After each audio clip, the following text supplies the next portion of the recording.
colonisation en Asie, le cas de l'Inde.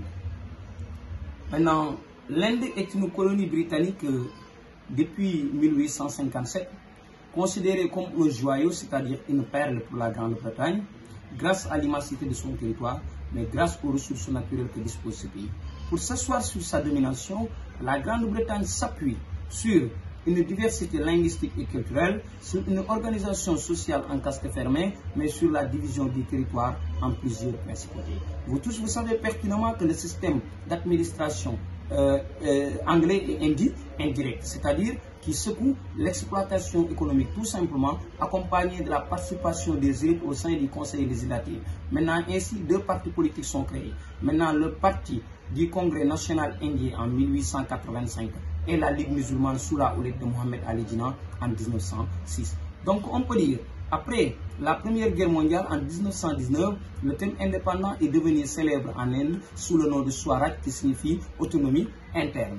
Maintenant, qui sont ces face à l'immobilisme et au refus de la Grande-Bretagne de tenir ses promesses? Maintenant, cela est accompagné en mars-avril 1979, les massacres d'Amritsar qui ont causé 400 morts et 1200 blessés. Cela va rendre radical le mouvement nationaliste qui était au début réformiste. Qui sont ces animateurs? Ces animateurs sont Mohandas Karamchand, alias Gandhi, surnommé le Mahatma, symbole de la non-violence. Il est assisté par le Jawaharlal Nehru et celui qui avait fondé la Ligue musulmane, d'où son nom est Mohamed Ali Jinnah. Il proteste contre la restriction des libertés, c'est-à-dire il lutte pour la libération de leur territoire. Comment? À travers la désobéissance civile, la non-violence, la non-coopération et le boycott des produits britanniques. Donc le mouvement de Gandhi est suivi, ce qui lui vaut d'être emprisonné à 6 ans de prison à partir de 1922. Donc il doit être forcément libéré à partir de 1928. Mais en 1924,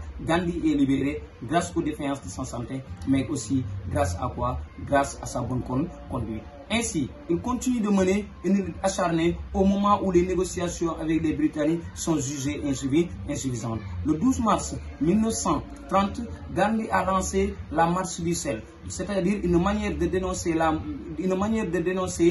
c'est-à-dire une façon de dénoncer la Grande-Bretagne qui a tendance à extravertir le sel indien. Maintenant, ainsi, n'oublions pas que il sera sévèrement réprimé, emprisonné en 1931, libéré, et il y a les négociations de la table ronde en 1931. Le 1er janvier, maintenant la deuxième des négociations a eu lieu en septembre 1931 et troisième négociation de la table ronde maintenant a eu lieu en décembre 1932.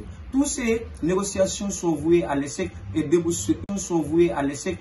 sur Indian Act. Quand on parle de Indian Act, c'est lorsque c'est une loi constitutionnelle établie en 1935, maintenant qui permet aux indigènes de participer à l'administration des colonies. Mais n'oublions pas que aussi l'Indian Act prévoit de faire de l'Inde un État fédéral doté de 11 provinces indépendants les uns et les autres. Et on a constaté que cela est à l'origine des clivages entre hindous et musulmans. Pourquoi? Parce que Gandhi et Nehru veulent la création d'un seul État au moment où Mohamed Ali Jinnah souhaite obtenir un État à part entière, c'est-à-dire la création d'un État musulman. On a constaté que durant la Seconde Guerre mondiale, les problèmes persistaient de plus en plus. En 1942, le Parti du Congrès lance son mot d'ordre « Quitte India », quitter l'Inde immédiatement, renoncer l'Inde, n'est-ce pas, en contrepartie d'un soutien. Nous voulons notre indépendance en contrepartie d'un soutien venant de la Grande-Bretagne. Donc, c'est-à-dire que Winston Churchill avait pu faire la promesse à l'Inde après la Seconde Guerre mondiale.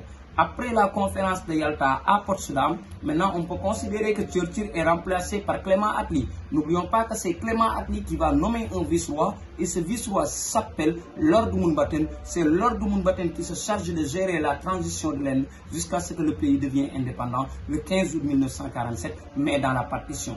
Il y a l'Union indienne et le Pakistan. Mais on peut dire que, mais aussi à cela on peut ajouter la division du Pakistan en 1971 entre l'Ouest qui forme le Pakistan actuel et l'Est qui devient Bangladesh. D'une manière générale, on peut dire que l'Inde a obtenu son indépendance à la suite d'un long processus pacifique marqué par des, comme on le dit, par des marches, des grèves, des boycottages. Cependant, la lutte pour la décolonisation de l'Inde a enregistré, comme on le dit, de nombreux éléments tragiques. Maintenant, massacre d'Amritsar, la guerre civile, l'assassinat de Gandhi, qui font partie de la décolonisation manquée. Donc, on peut dire que l'Inde a obtenu son indépendance. L'Inde voulait que l'indépendance soit pacifique, mais le sang a coulé en Inde.